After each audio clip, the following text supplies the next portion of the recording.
Bueno, siguiendo este encuadre que quiero hacer con la materia en esta primera clase, queda entonces de manifiesto la importancia que tiene la reflexión cristiana en cuanto a la forma, la manera y la importancia que debemos de tener respecto de defender nuestra fe, de dar a razón de lo que nosotros consideramos.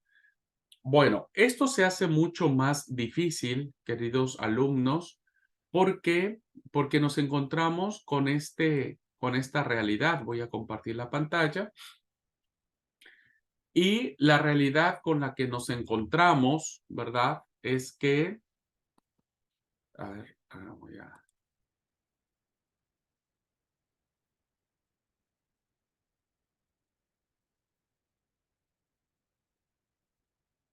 este es el problema.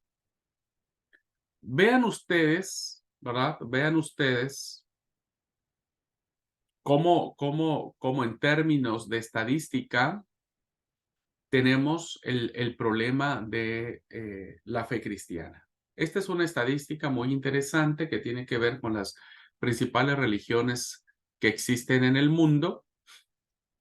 Y vea, dice, existen alrededor de 4.200 religiones vivas e innumerables extintas, pero vivas 4.200. Se puede imaginar, hermanos, 4.200 expresiones que quieren demostrar quién es Dios o el ser superior o como quieran otros llamarlos. Para nosotros es un solo Dios, ¿no es cierto? La mayoría de las personas adopta la religión predominante de su lugar de origen. La mayoría conserva la religión que su familia profesa. Esto sugiere que la religión es más un accidente circunstancial que una elección consciente. Qué interesante este dato.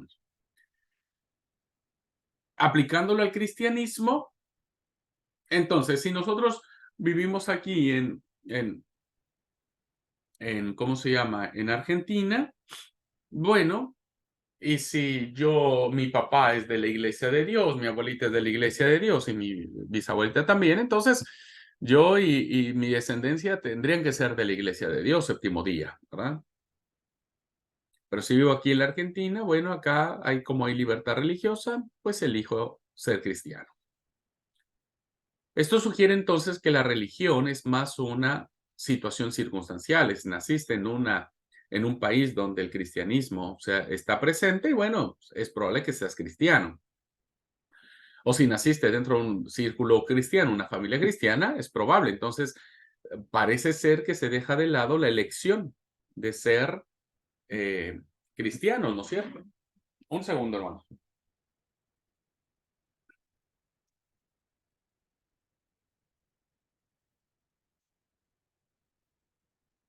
Pocos, dice esta información, pocos cuestionan su propia religión.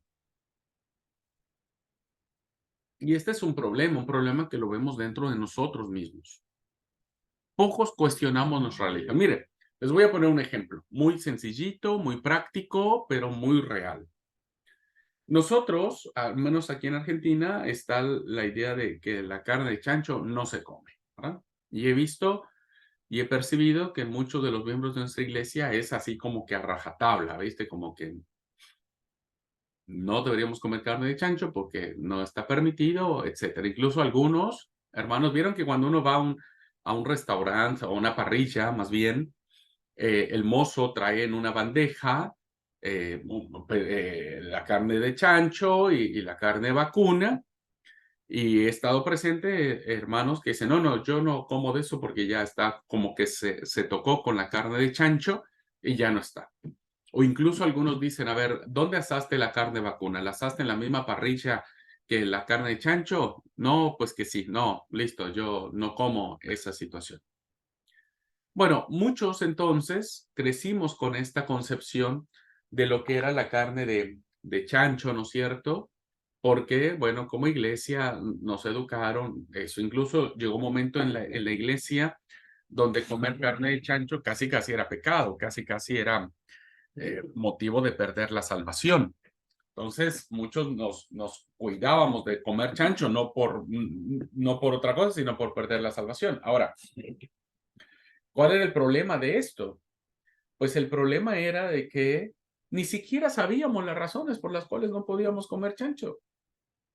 Hoy le preguntas a los jóvenes de la iglesia, che, ¿podemos comer chancho? Y no. ¿Y por qué? Y no sé, papi dijo que no, mi abuelo dijo que no, en la iglesia dicen que no.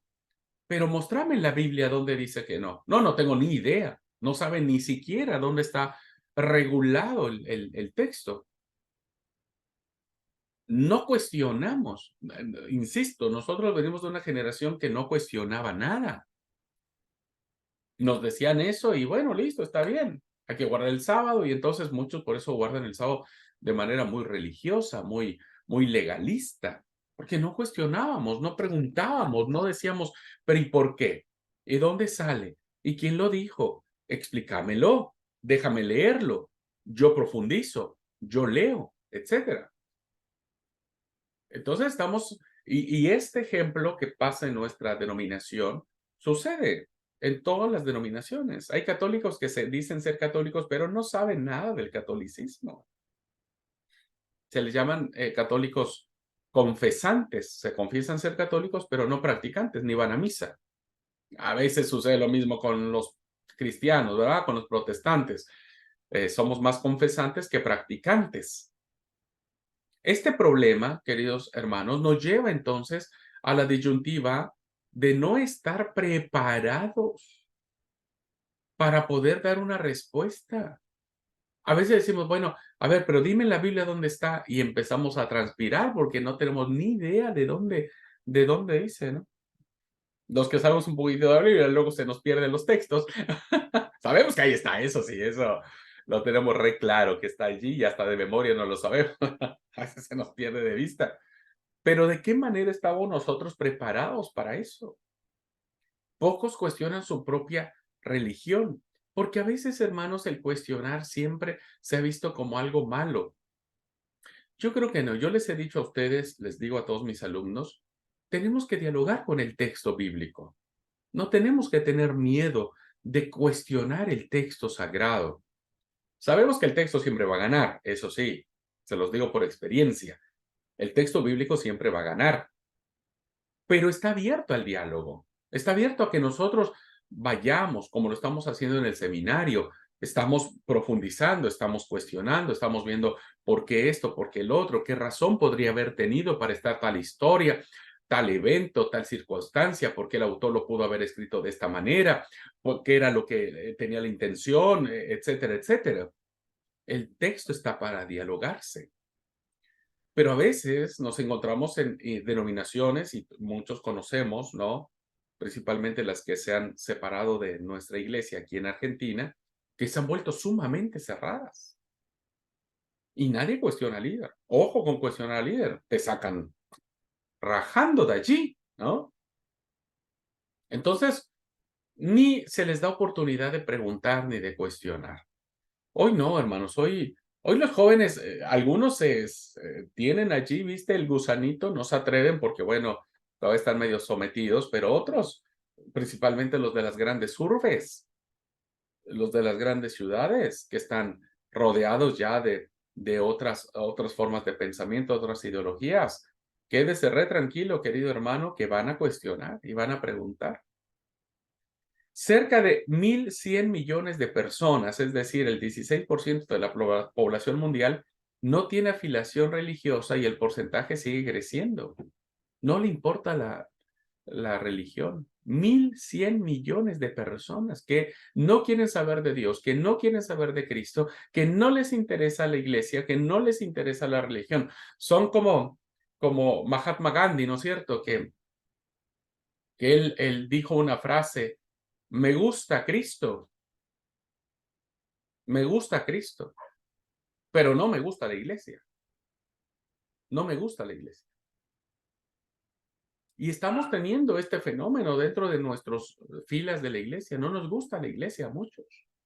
porque es aburrida, porque siempre es lo mismo, porque no hay capacitación, porque los líderes no se preparan, porque los sermones no tienen nada nuevo, porque cantamos que da pena, que parece velorio todos los sábados.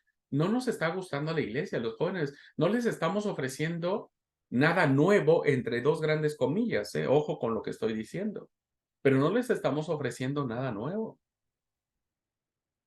Solo vemos que se siguen peleando la familia fulana con la familia sultana y 1,100 millones de personas, queridos alumnos. Nos seguimos peleando nosotros, seguimos criticando a los líderes de la iglesia, al ejecutivo, a los sobrevedores, a todo mundo. Estamos tan enfrascados en eso, en que si el líder de la comisión no está haciendo bien, que si el consagrado no está haciendo bien, que hay 1,100 millones de personas, el 16% de la población mundial, que no está queriendo saber nada del Señor. Ahora, eso no es lo único, ¿eh? Ahora vamos a ver un poquitito la torta, diríamos, que está allí. Los países más desarrollados tienen los mayores porcentajes de población sin filiación religiosa, que es lo que les platicaba sobre la experiencia de Europa. Estados Unidos está teniendo una crisis. Estados Unidos fue fundado por una religión protestante, diríamos, ¿no? Las 12 colonias se construyen a partir de los inmigrantes europeos protestantes. Entonces, los que llegan a Estados Unidos son protestantes. Por eso muchos presidentes de Estados Unidos son protestantes, o son presbiterianos, o son metodistas, o son bautistas, los presidentes de Estados Unidos. Muy pocos han sido católicos, pero están teniendo un problemón ellos, porque están cayendo en un cristianismo muy secularizado. Pues porque la plata ya, pues es la plata. Los dólares son los dólares. Fíjense ustedes entonces aquí en esta torta, ¿verdad? El catolicismo alberga el 17,007% de afiliados, que como he dicho, ¿no es cierto? La mayoría de estos se declaran confesantes, pero no practicantes. Se dicen ser católicos porque así nacieron, ¿viste? Nacieron en una iglesia, en una familia católica y punto, son católicos. Tienen sus santos y demás, pero nunca van a la iglesia, nunca comulgan, nunca van a misa, etcétera, etcétera. Son muchos, hermanos, son más de 1,100,000 o 200,000 o 300,000, ¿vale? La iglesia ortodoxa, 4,17. Los protestantes, fíjense, somos el 11,28 y dentro de esos millones está la iglesia de Dios Séptimo Día, que somos re poquititos. Y pasa lo mismo, somos re poquititos en la iglesia y algunos ni siquiera van a la iglesia. Los anglicanos, es decir, la religión que aparece, la iglesia oficial del Reino Unido, son 1,18%. El Islam, fíjese, hermanos, el Islam está creciendo mucho más que el catolicismo y el protestantismo. Tienen 23,61% de afiliados. Es la locura. Por eso el Islam quiere conquistar el mundo, que ese es otro fenómeno. Ojo, hermanos, ¿eh? Ojo, dentro de un par de años nos vamos a enfrentar a un gran problema con el Islam. Ojo con eso. Ahora nosotros vemos el Islam muy, muy lejano, pero no está tan lejano. Hermanos, va a haber un gran problema con los islámicos, ¿eh? Un gran problema. Lo digo desde ahora, va a haber un gran problema. Porque una de las cosas que quiere el islamismo es convertir a todos los infieles, es decir, nosotros somos los infieles, para ellos, convertirlos a su religión y que todos estén bajo la dirección de Alá y de Mahoma. Y están haciendo todo, hermanos, todo, están invirtiendo, están adoctrinando. Ustedes vieron lo que están haciendo ahora ya en Medio Oriente, en todos esos países, ¿no? Y del Islam hay un montón de sectas, los más moderados, los que son más tranquilitos, pero hay unos hermanos que están fuera de sí y son fanáticos religiosos mal. mal. Y están viniendo a América Latina. De a poquito, ¿eh? No los estamos viendo. Pero de a poquito están viniendo a América Latina. Ya nos empiezan a conquistar con sus novelas, imagínense. No hay mamá argentina o mexicana que no esté cautivada por una novela turca. Ya nos están conquistando. Y nosotros ni cuenta nos damos, hermano. Ni cuenta nos damos. Ya están haciendo negocios en América Latina. De a poquito, hermanos, están metiendo ficha. Fíjense ustedes. No sé si les ha pasado. Ustedes se meten a bañar, ¿verdad? A lo mejor no son como yo, pero bueno, a mí me encanta meterme a bañar, poner música. Entonces me voy a YouTube y le pongo cantos, ¿no? O algunas canciones que a mí me encanta la trova, me encanta la balada, etcétera. Bueno, pongo. Estoy re contento y cuando entre medio, una música árabe. Un videoclip árabe, un rezo árabe. Yo no me imagino a un ¿cómo es? A un islamista bañándose y que le salga la canción de La Chona, por ejemplo, en México, ¿no? No me imagino a un árabe duchándose y que le salga una canción de Los Palmeritas de acá de Argentina. Pero a nosotros nos invaden eso, hermanos. Están metiéndole mucha plata. No sé si alguien tenía la mano levantada o alguien quería decir algo. No. Entonces, ¿qué es lo que está sucediendo ahora? Pues estamos siendo prácticamente invadidos por el Islam.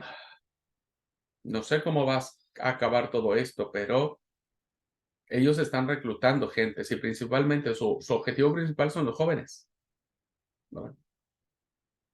Entonces, los medios de comunicación son un perfecto aliado para que eso suceda.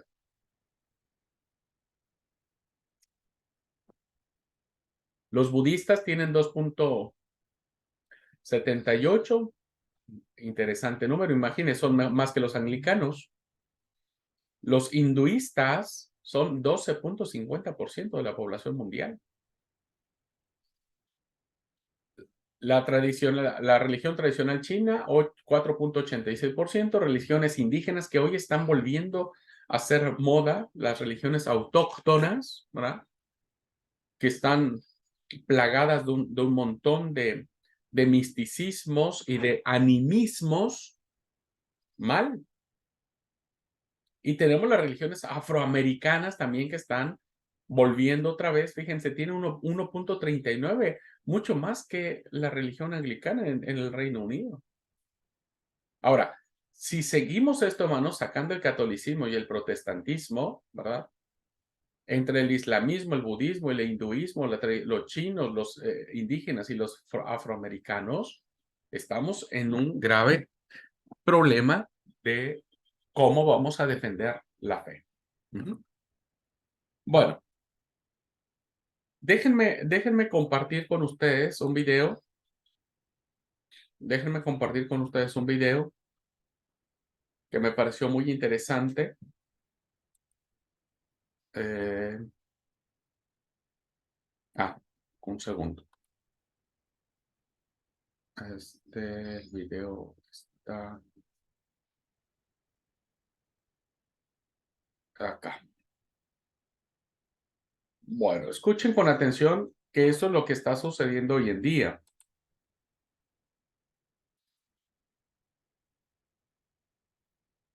Horrible es ser una buena persona, nada más, porque crees que allá arriba hay un Dios que te va a castigar si eres malo. Oh, perdón. Es una entrevista de este hombre que la verdad que desconozco, pero fíjense los argumentos que tiene para hablar de Dios y del cristianismo. Y esto es lo que hoy está imperando. Escuchen las razones y vean lo que está sucediendo en esta entrevista y que este personaje llamado Dross, que sinceramente no sé quién es, no me importa tampoco, pero sí me interesa que estos conceptos que él tiene son los conceptos que hoy se están manejando en función del cristianismo. Vamos a escucharlo, es un video cortito. Qué horrible es ser una buena. ¿Se escucha, hermanos? ¿Se escucha el sonido? Sí. Ok, Sí, sí, señor. gracias, gracias, gracias. Ahí va. Qué horrible es ser una buena persona, nada más porque crees que allá arriba hay un Dios que te va a castigar si eres malo. Qué horrible que tu bondad, tu generosidad y tu capacidad de hacer bien exista nada más porque eres un tonto convencido de que hace méritos para entrar a un paraíso. Porque solo quieres quedar bien con un ser que crees que te puede partir en dos con un rayo, en vez de hacerlo por convicción, porque deseas ser un buen tipo. Insisto, qué miserable y trágico me resulta un creyente que sigue ciertas reglas de humanismo, bondad y bien porque espera algo a cambio, no porque le nace ser así, sino porque espera una recompensa. Defienden la existencia de Dios, dicen creer en Él y sin embargo lo tratan como si fuera un papá idiota que no puede ver cómo eres. Ignoran el hecho de que se supone, dice la leyenda, que él sabe qué estás pensando y sabe qué sientes y cómo lo sientes. Y por lo tanto es imposible engañarlo. Pero tal como dicta el defecto por excelencia del creyente arquetípico promedio, prefieren engañarse a sí mismos. Engañarse creyendo que hacer algo bueno por conveniencia es lo mismo que hacerlo porque te nace del corazón. Qué horrible es criticar el cristianismo basándote en una enseñanza del cristianismo. En palabras del mismo Jesús, ustedes deben amar a sus enemigos, hacer el bien y dar prestado sin esperar nada a cambio. Lucas 6:35. Los justos siempre están dispuestos a dar sin esperar nada a cambio, y sus hijos son una bendición. Salmo 37:26. Con mi ejemplo les he mostrado que es preciso trabajar duro para ayudar a los necesitados, recordando las palabras del Señor Jesús. Hay más dicha en dar que en recibir. Hechos 20:35. Cada uno debe dar según lo que haya decidido en su corazón, no de mala gana ni por obligación, porque Dios ama al que da con alegría. Segunda de Corintios 9:7. ¿Oíste bien? El cristianismo enseña que debemos hacer el bien sin esperar nada a cambio. Si existen religiosos que no lo hacen y solo se portan bien por miedo al castigo o porque esperan una recompensa, eso solo es hipocresía religiosa. Y Jesús ya criticó fuertemente la maldad y la hipocresía de los religiosos en numerosas ocasiones. Así que las personas como Dross no han dicho nada nuevo que un cristiano comprometido no sepa. De hecho, es trabajo de los verdaderos cristianos criticar dicha hipocresía, si es que queremos parecernos a Jesús y seguir sus pasos. En segundo lugar, el cristianismo no enseña que somos salvos o iremos al cielo por hacer buenas obras. Si alguien piensa que merece el cielo, es una clara señal de que aún no entiende el Evangelio. Somos salvos por gracia, por medio de la fe, y una fe auténtica, bien acompañada de la obediencia y el arrepentimiento genuinos. Porque por gracia ustedes han sido salvados por medio de la fe. Esto no procede de ustedes, sino que es el regalo de Dios, y no por obras, para que nadie se jacte. Efesios 2 del 8 al 9. Así que el cristianismo no enseña que iremos al cielo por portarnos bien. Esa idea solo está en la cabeza de alguien que critica la Biblia sin haberla leído. Por el contrario, la Biblia enseña que debemos hacer el bien por amor, sin esperar nada a cambio. Y el cielo es un regalo inmerecido. Si te interesan estos temas, te invito a suscribirte a mi canal. Bueno,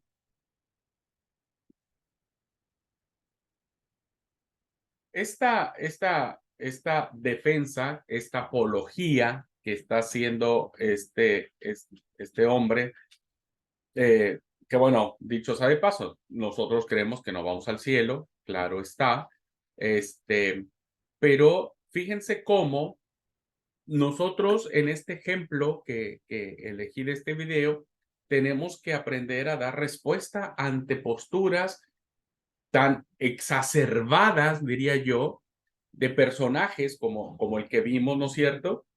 Y cómo dar respuesta. Me gusta mucho este video porque quien responde, quien defiende la postura del cristianismo, lo hace basado en la palabra. Por eso es muy importante la lectura que les di a leer. La Biblia, ¿verdad? Es fundamental. Nosotros no tenemos que ir a otro lado. La Biblia se responde o nos ayuda a responder, pero como dije, nosotros no la conocemos y como no la conocemos, nos plantea un gran problema. Voy a presentar otro video, quiero que vean de este mismo joven. Y ahora viene otros argumentos, que esto es muy importante que lo podamos analizar un poco. Ahora lo pongo, aquí está. Vean estos argumentos que vamos a ver en este video y analicemos básicamente que esta es la realidad a la que nos estamos enfrentando.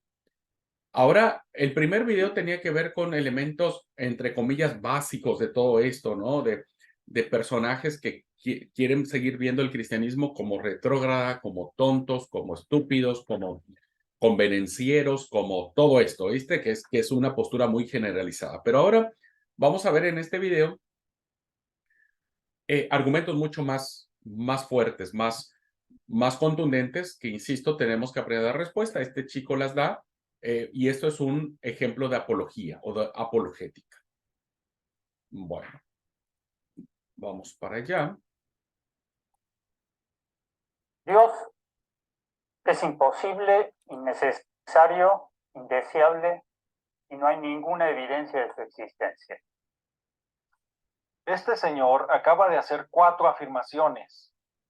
Vamos a ver si puede demostrarlas. El Dios de las religiones, omnipotente y de bondad infinita, no puede existir. La existencia del mal implica una contradicción entre estas propiedades. Si existen niños que sufren por cáncer terminal, no puede existir Dios.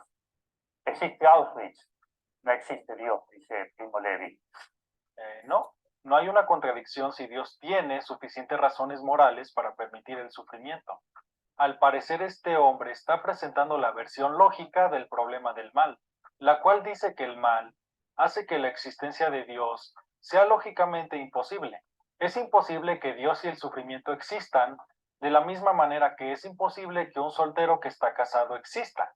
El problema con este argumento es que si es por lo menos lógicamente posible que Dios tenga suficientes razones morales para permitir el sufrimiento, entonces la existencia de Dios es lógicamente compatible con la existencia del mal.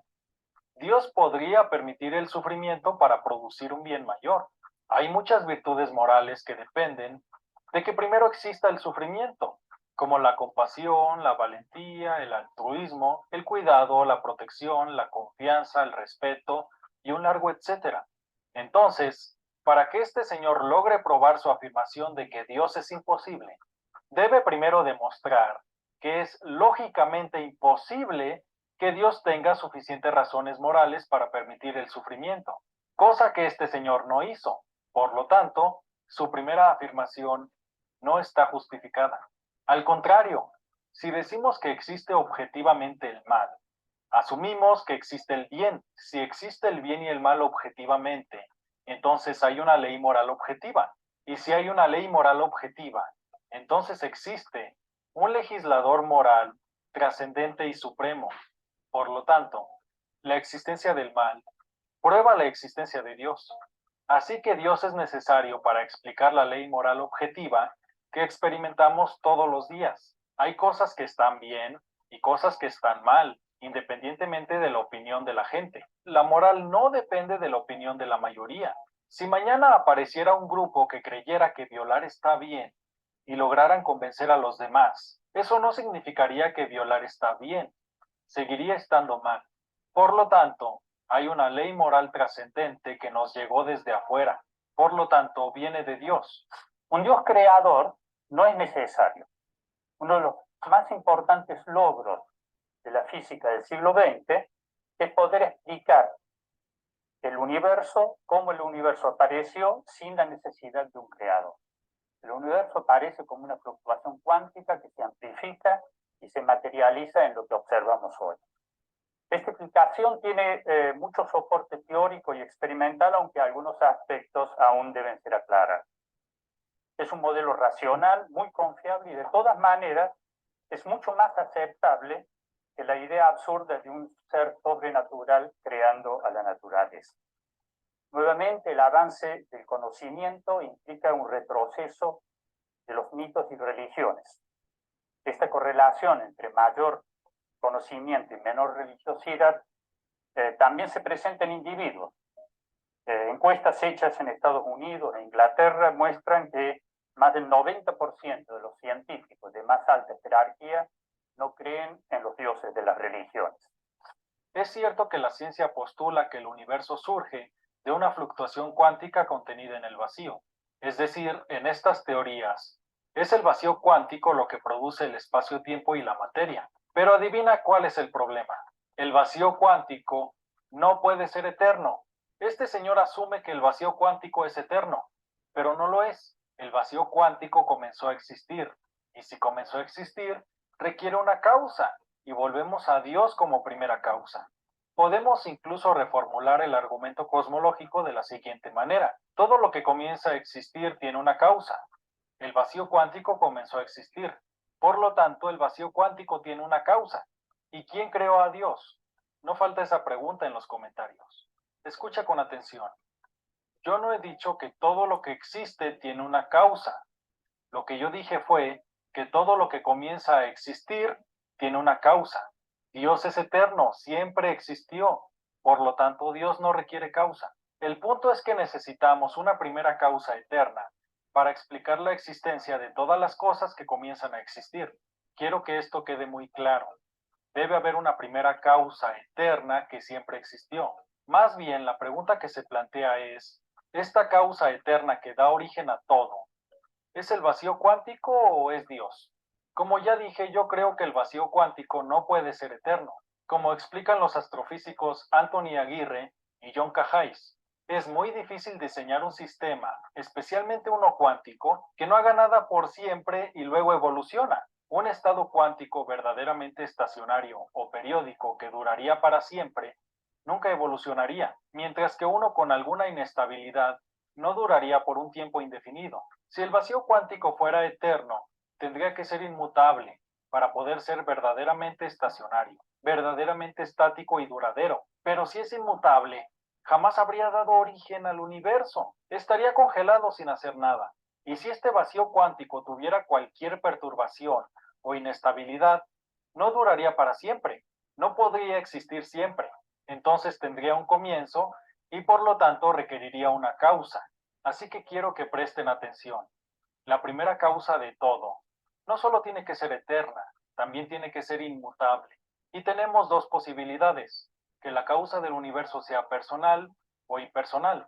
Pero una causa impersonal sin conciencia, como el vacío cuántico, jamás habría creado nada. Estaría congelada por la eternidad, como ya vimos. Solo un ser personal como Dios puede salir de esa inmutabilidad por medio de su libre voluntad, para poder crear un efecto finito. Por lo tanto, Dios es necesario también para explicar el comienzo finito del universo. Necesitamos una causa inmutable y eterna que pueda salir de esa inmutabilidad por su propia cuenta, para explicar nuestro universo finito que comenzó a existir hace 13.700 millones de años. Dios es entonces innecesario y contradictorio. Además, es indeseable. Indeseable debido a las bestialidades hechas en su nombre. La historia muestra judíos, musulmanes y cristianos matándose en nombre de sus dioses, y lo siguen haciendo hoy. Las religiones se han opuesto a proyectos científicos y sociales. Un mundo sin religión sería sin duda un mundo con más paz, más libertad y más justicia. El cristianismo no puede ser la causa de la violencia, porque el cristianismo enseña el amor al prójimo y a los enemigos. Si las personas religiosas ejercieron la violencia Hay que buscar las causas en otro lado, pero no en el cristianismo. Estas personas estaban haciendo lo opuesto a lo que Jesús enseñó. Por lo tanto, ni siquiera podemos considerarlos como seguidores auténticos de Jesús. No son auténticos cristianos. Así que lo único verdaderamente indeseable es el rechazo de las enseñanzas de Cristo de amar al prójimo. Así que mi conclusión es que Dios es necesario, existente, deseable, y hay buena evidencia de su existencia. Si te interesan estos temas, te invito a suscribirte. Bueno, entonces vieron cómo hoy estamos enfrentando un ataque feroz acerca de lo que el cristianismo representa, ¿verdad? Así que necesitamos aprender. Vamos a ver una clase acerca del mal. Esa es una de las causas fundamentales para crear el cristianismo, para desarrollar el ateísmo. Así que vamos a charlar un poco más sobre esto, sin ser ni físicos, ni químicos, ni nada por el estilo, pero sí tener la conciencia de que hoy hay posturas que al parecer son sólidas, con argumentos que parecen ser sólidos, ¿no es cierto? Pero que en la realidad son totalmente diferentes. Muy bien, pues vamos a dejar aquí la clase. Quisiera saber si hay alguna pregunta, algún comentario, alguna duda.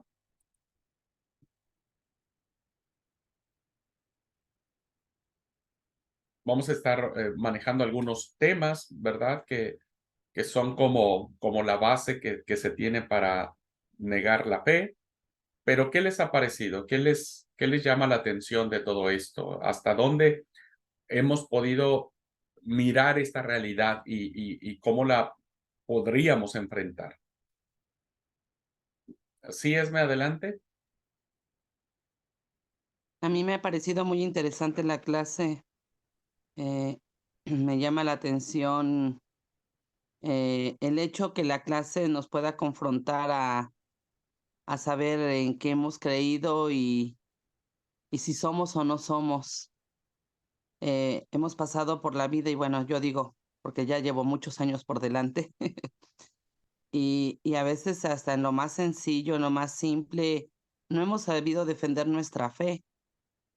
Y muchas veces o preferimos darnos la vuelta para Mm, no tener un mm, enfrentamiento o simplemente ignorar las tonterías, ¿no? Que a veces se dicen para no, porque no tenemos el sustento, no tenemos las palabras correctas, ¿no? No sabemos cómo defender nuestra fe, cómo defender en lo que hemos creído y hemos vivido.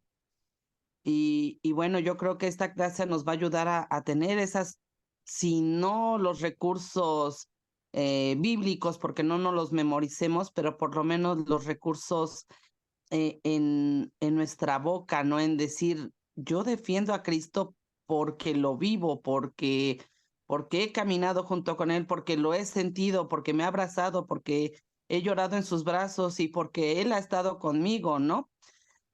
Y no simplemente decir, pues soy cristiano porque mis papás me llevaron al cristianismo y pues la verdad no sé, ¿no? Porque caeríamos en lo que la iglesia tradicional ha hecho con sus seguidores, ¿no?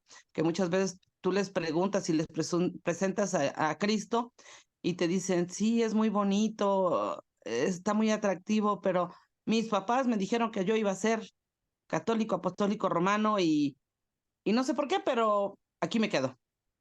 O sea, realmente no saben ni siquiera por qué son católicos, pero ellos ahí se quedan. Y ujú. aun cuando están viendo a este Cristo hermoso que ellos a veces lo sienten, lo viven, se niegan a dar el paso adelante y transformar sus vidas por una idea equivocada que le sembraron cuando fue niño y que le dijeron que ahí se iba a quedar hasta que muriera. Entonces, creo que pasaría lo mismo con nosotros. Tenemos que reafirmar nuestra fe, tenemos que reafirmar en quién creemos, por qué creemos, y aunque a lo mejor yo no me sepa la Biblia al derecho y al revés, pero decirle lo que he vivido a Cristo, lo que he tenido a Cristo a mi lado, de mi lado, o abrazándome y decirle a la gente, soy cristiana, sigo a Cristo por esto. Gracias, Esme, gracias. Muy lindo tu comentario. Rescato lo que vos decís en el sentido de que a veces uno se hace de la vista gorda, decimos, ¿no es cierto? Y uno deja pasar para no confrontar y demás. Pero me hace recordar mucho que todos los apologistas del primer siglo o terminaron quemados vivos o terminaron desollados o terminaron porque se atrevieron a hablar, ¿viste? Se atrevieron a ir en contra del sistema. Y yo creo que por eso hablaba de una santa revolución en el muy buen sentido, ¿no? O sea, no necesitamos lastimar al ser humano para ganar, de eso no se trata, porque Jesús nos manda a amar, como decía este chico, ¿no es cierto? Nos manda a amar, pero sí de fijar nuestra postura. Lo que vamos a ver en la siguiente clase tiene que ver el concepto de por qué nosotros decimos que tenemos una fe razonada. ¿Verdad? Esto es muy interesante, porque no solamente es una fe la que tenemos. Una fe por fe se convierte en fanatismo. Una fe razonada se convierte en un equilibrio correcto del mensaje del Señor. Pero eso lo vamos a ver en la próxima clase que tiene que ver con esto. Bueno, ¿alguien más?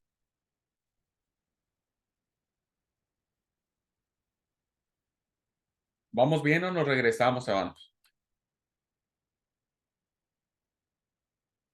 Bueno, listo, gente linda. Entonces, bueno, nos vemos la próxima semana, Dios mediante. Que tengan un hermoso fin de semana. No olviden a reservar la fecha del 2 de diciembre. No sé si yo les di esa noticia o no. ¿Sí? Bueno, no olviden, 2 de diciembre, 8 de la noche o 20 horas, hora argentina, para unirnos todos, ¿ok? En el culto virtual. Gente hermosa, el Señor les rebendiga, pasen un hermoso viernes, sábado, domingo. Dios bendiga a nuestra Argentina, los que vivimos acá. El domingo elegimos presidente, pero bueno, yo siempre digo que quien sea, Dios sigue teniendo el control de toda la historia. Así que en ese sentido confiamos. Dios los bendiga, hermanos. Linda tarde. Chau, chau.